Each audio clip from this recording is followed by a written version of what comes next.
Hello friends, आज हम एक ऐसे विषय पर बात करने वाले हैं जिसके बारे में लोग अक्सर खुलकर बात नहीं करते, लेकिन यह लाखों परिवारों को प्रभावित करता है। इस समस्या का नाम है इनफर्टिलिटी, यानी गर्भधारण न हो पाना। बहुत से लोग सोचते हैं कि अगर शादी के कुछ महीने बाद बच्चा नहीं हुआ तो जरूर कोई बड़ी समस्या है, लेकिन हमेशा ऐसा नहीं होता है। अगर कोई दंपति 1 साल तक नियमित और बिना किसी गर्भ निरोधक उपाय के संबंध बनाने के बाद भी गर्भधारण नहीं कर पाता तो इसे इनफर्टिलिटी कहा जाता है। आज की इस वीडियो में हम जानेंगे इनफर्टिलिटी क्या है, इसके कारण क्या है, कौन कौन सी जांचें होती हैं और इसका इलाज कैसे किया जाता है। तो वीडियो को अंत तक जरूर देखें। अब बात करते हैं इनफर्टिलिटी क्या है। इनफर्टिलिटी केवल महिलाओं की समस्या नहीं है। सच्चाई यह है कि लगभग 30 से 40% मामलों में कारण महिला से संबंधित होते हैं, 30 से 40% मामलों में पुरुष से संबंधित होते हैं और कुछ मामलों में दोनों में समस्या हो सकती है। इसलिए जब गर्भधारण नहीं हो रहा हो तो केवल महिलाओं को दोष देना बिल्कुल गलत है। महिलाओं में इनफर्टिलिटी के कारण क्या क्या हो सकते हैं।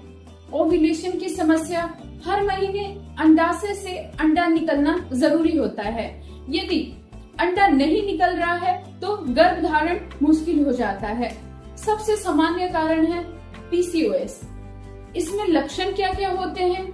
अनियमित पीरियड आना, वजन बढ़ना, चेहरे पर बाल आना और मुहासे आना। नंबर 2, फैलोपियन ट्यूब का ब्लॉक होना। जो ट्यूब होती है फैलोपियन ट्यूब, अंडे और शुक्राणु को मिलने का रास्ता देती हैं। यदि ट्यूब ब्लॉक हो जाए या पुराने इन्फेक्शन जैसे में टीबी, इंडोमेट्रियोसिस, तो गर्भधारण में कठिनाई हो सकती है। अब बात करते हैं इंडोमेट्रियोसिस क्या होता है। इंडोमेट्रियोसिस में गर्भाशय जैसी परत शरीर के अन्य हिस्सों में बढ़ने लगती है। लक्षण क्या क्या होते हैं? बहुत दर्द वाले पीरियड होना, इनफर्टिलिटी होना। नंबर 4, उम्र का बढ़ना।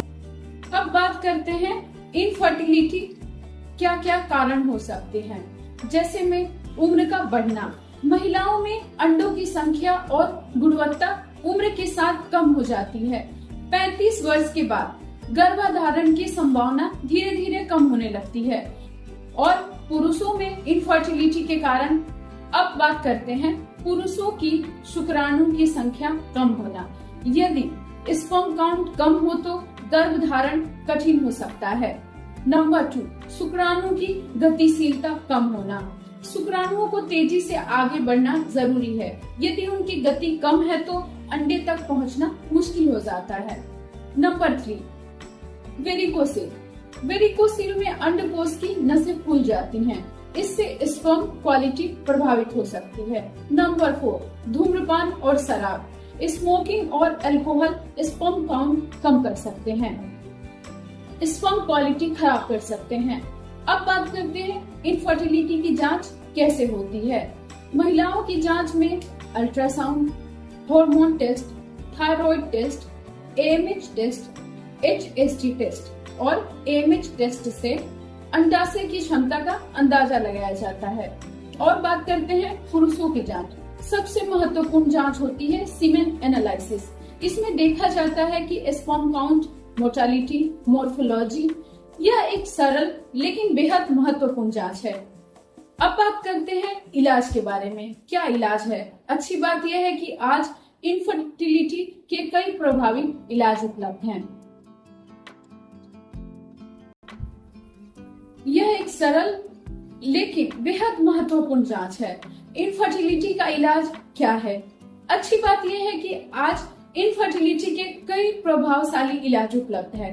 जैसे में लाइफस्टाइल चेंजेस, वजन नियंत्रित रखें, नियमित व्यायाम करें और स्मोकिंग को बंद कर दें और अल्कोहल कम करें, पर्याप्त नींद लें। Number 2, ovulation induction. यदि महिला में अंडा नहीं बन रहा है तो दवाओं की मदद से ओव्यूलेशन कराया जा सकता है। Number 3, IUI, intrauterine insemination. IUI में तैयार किए गए शुक्राणुओं को सीधे गर्भाशय में डाला जाता है। Number 4, IVF, in vitro fertilization. में अंडे और शुक्राणु को लैब में मिलाया जाता है और बने हुए भ्रूण को गर्भाशय में डाला जाता है। आज आईवीएफ की मदद से लाखों दंपति माता पिता बन चुके हैं। अब बात करते हैं कब डॉक्टर से सलाह लें।